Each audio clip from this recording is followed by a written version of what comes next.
नमस्कार, मैं हूं निवेदिता। राजधानी दिल्ली में कोरोना टेस्ट के मामले इस कदर बढ़ रहे हैं कि खुद देश के गृह मंत्री अमित शाह को एक बार फिर कमान संभालनी पड़ गई है। तो वहीं पीएम मोदी ने भी मंगलवार को देश भर में तेजी से बढ़ते कोरोना मामलों को लेकर कई राज्यों के सीएम के साथ वर्चुअल मीटिंग की, जो बता रहा है कि कोरोना महामारी कितने गंभीर तरीके से फैल रही है। राजधानी दिल्ली में तो कोरोना की तीसरी लहर चल रही है, जिससे डरी केजरीवाल सरकार ने ऐलान कर दिया है कि जब तक कोरोना की वैक्सीन नहीं आ जाती तब तक स्कूल बंद रखा जाएगा। दिल्ली में बढ़ते कोरोना मामलों पर पैनी नजर बनाए हुए पड़ोसी राज्य यूपी के सीएम योगी आदित्यनाथ भी बेहद सतर्क हो गए हैं। उन्होंने निर्देश दिए हैं कि दिल्ली से जो भी यात्री यूपी आएगा उसका कोरोना टेस्ट कराया जाएगा। सीएम योगी के इस निर्देश का असर पीएम मोदी के संसदीय क्षेत्र वाराणसी में देखने को मिल रहा है, जहां बस या ट्रेन से जो भी यात्री दिल्ली से आ रहे हैं उनका रैपिड एंटीजन टेस्ट किया जा रहा है। पाठक है, मैं यहाँ पे मुख्य स्वास्थ्य निरीक्षक हूँ।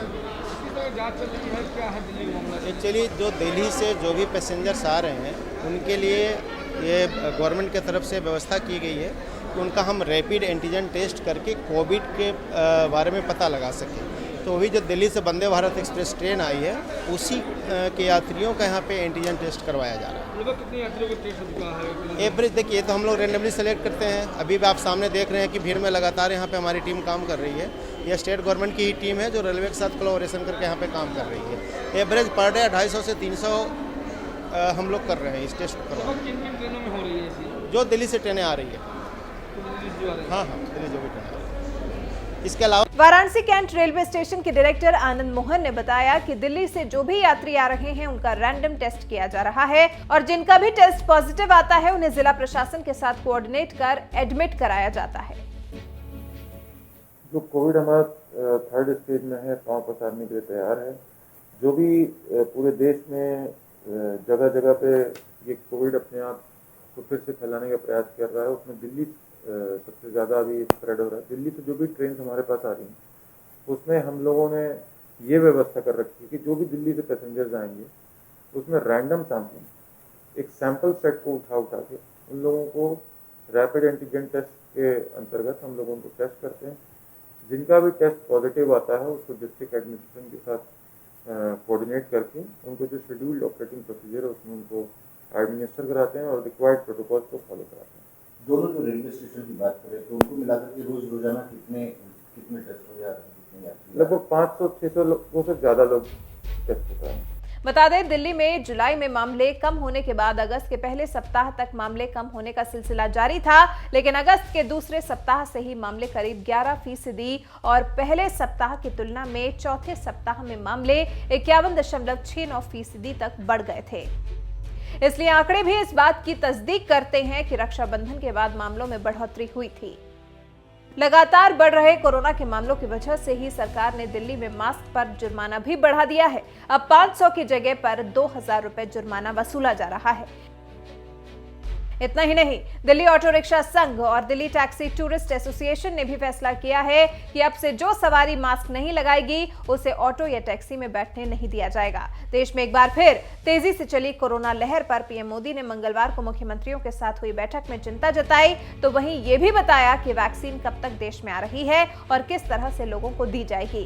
ये बात उन्होंने बैठक के बाद विस्तार से बताई। आप भी सुनिए पीएम मोदी का वो अहम बयान। और इसीलिए मैंने हमारे त्योहारों की शुरुआत में ही स्पेशली राष्ट्र के नाम संदेश दे करके सबको हाथ जोड़ करके प्रार्थना की थी कि भाई ढिलाई मत बरतिए, क्योंकि कोई वैक्सीन नहीं है, दवाई नहीं है, हमारे पास एक ही रास्ता बचा है, हम हर एक को कैसे अपने आप बचाएं।